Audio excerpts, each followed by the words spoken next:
When I caught my wife sleeping with my brother, I didn't argue. Instead, I drained our joint bank account, canceled her credit cards, and sent the proof to every relative before she even got home.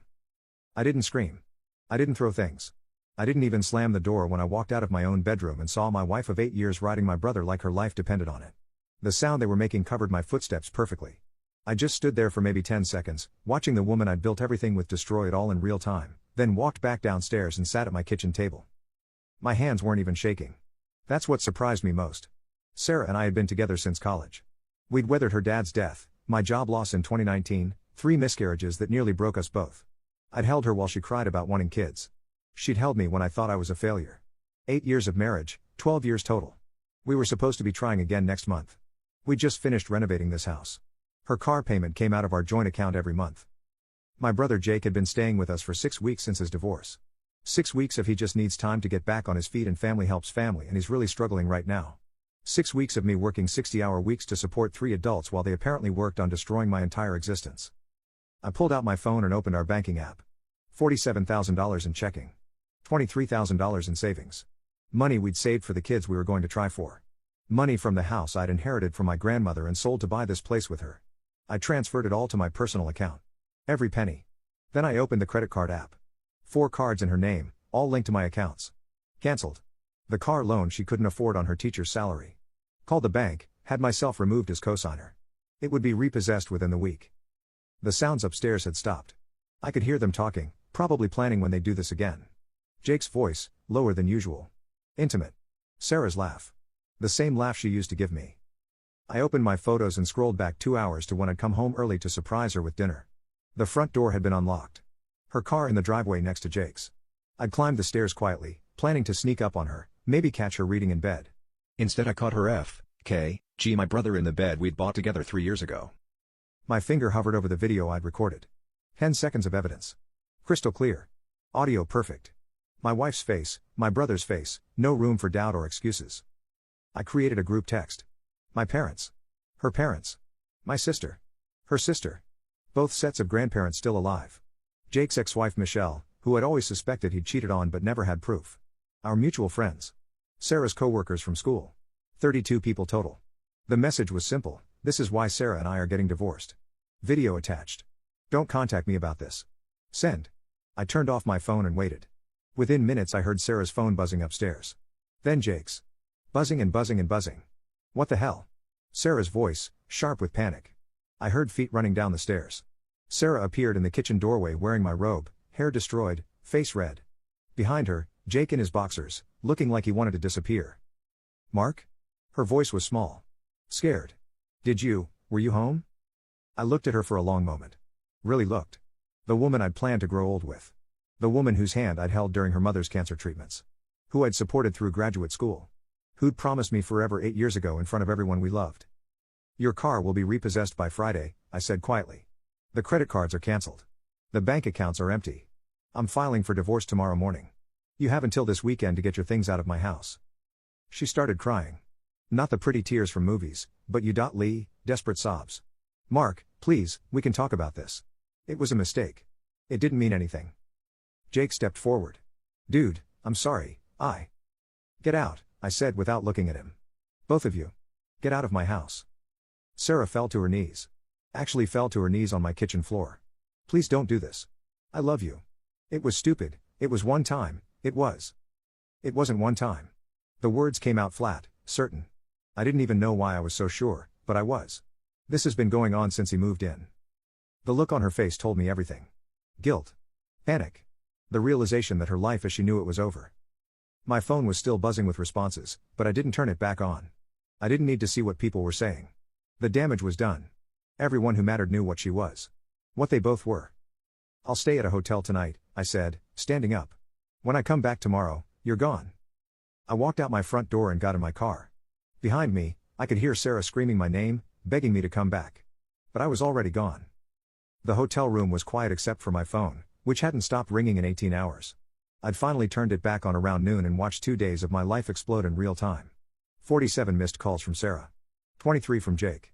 Dozens more from family members, friends, her co-workers who'd received the video. The responses to my group text were everything I'd expected and worse. My mom, oh honey, I'm so sorry. Her mom, This can't be real. My sister, holy shit, Mark. I'm coming over. Jake's ex-wife Michelle, I knew it. He did this to me too. But the best ones were from people I barely knew. Sarah's principal. Her teacher friends. People who'd always seen her as this sweet, devoted wife. I can't believe this. Poor Mark. What a slut. The video had been forwarded. Screenshots shared. By now half our town had probably seen my wife riding my brother like a porn star. I drove back to my house Saturday morning. Sarah's car was gone. Jake's too. Good. The spare key was still under the fake rock where we'd always kept it, which meant she hadn't even tried to change the locks. Probably couldn't afford a locksmith without access to our accounts. Inside, the house looked like it had been ransacked. Drawers pulled out, closets emptied. She'd taken everything she could carry, but left behind everything that mattered. Wedding photos still on the mantle, turned face down. The expensive dishes we'd gotten as wedding gifts, probably too heavy to move. The furniture we bought together. There was a note on the kitchen table, 4 pages long. Her handwriting, the same handwriting that had written me love letters in college. I skimmed it. Mistake. Sorry. Didn't mean for this to happen. Can we please talk? I love you. Please don't destroy my life over this. Too late for that. My phone rang. Sarah's sister Emma, who I'd always gotten along with. Mark, I'm so sorry. But please, can you take the video down? Sarah's getting d.thr.ts. Someone posted her work address online. She had to quit her job. Good, I said. Mark, please. I know you're hurt, but... She's been F.K.G. my brother for 6 weeks in my bed. In my house. While I worked to support both of them. She destroyed her own life. Where is she supposed to go? She has no money, no job. She can go live with Jake. They seem to enjoy each other's company. The silence on the other end told me everything. Jake had disappeared too. Probably couldn't handle the shame of everyone knowing what he'd done to his own brother. Classic Jake, always running when things got complicated. He's not answering anyone's calls, Emma said quietly. Then I guess Sarah's learning what it feels like to be abandoned. Over the next few weeks, I heard bits and pieces through the gossip network that had once been our social circle. Sarah was staying with a friend from college 2 towns over. She'd applied for jobs but kept getting recognized from the video that was still circulating on local Facebook groups. Someone had created a fake dating profile for her with screenshots from the video. Cheating whore, available for your brother too. Jake had moved 3 states away. Changed his number. Deleted all social media. My parents were devastated, having lost both sons in different ways. But they never asked me to forgive him. They'd seen the video too. I filed for divorce citing adultery. In our state, that meant no alimony, no splitting of assets. Sarah would get nothing except whatever she could carry. She didn't even contest it. Her lawyer probably told her she had no case. 3 months later, I was sitting in my kitchen, the same kitchen where I'd destroyed both their lives with a few phone taps, when my doorbell rang. Sarah stood on my porch looking like a ghost of herself. Thin, pale, wearing clothes I didn't recognize. Mark, please. Just 5 minutes. I almost closed the door. Almost. But something in her face stopped me. She looked broken. Completely, utterly broken. I lost everything, she whispered. My job, my family won't talk to me, I can't get hired anywhere because everyone's seen that video. I'm staying in a motel and I can't afford next week's rent. I looked at her. Really looked. This woman had been my everything. My future, my partner, my best friend. And she'd thrown it all away for my worthless brother who'd disappeared the second things got complicated. You made your choice, I said. It was 6 weeks of stupidity. 6 weeks that destroyed 12 years. No, I said quietly. You destroyed 12 years. In 6 weeks. Her face crumpled. I know I did this. But please, I'm begging you, just help me get back on my feet. I'll do anything to make this right. I stepped back and started to close the door. Mark, wait. I still love you. I know I don't deserve it, but I still. The woman I loved would never have done what you did, I said. She died the day I walked into my bedroom and saw you with Jake. I closed the door and listened to her sob on my porch for 20 minutes before she finally left. That was 8 months ago. I heard through Emma that Sarah eventually moved back in with her parents in another state. She works at a grocery store now. Makes $12 an hour. Jake never contacted her after he ran. Turns out when you're willing to betray your own family, you're probably willing to abandon your affair partner too. I kept the house. Kept my job. Started dating again, though I'm careful now. Very careful.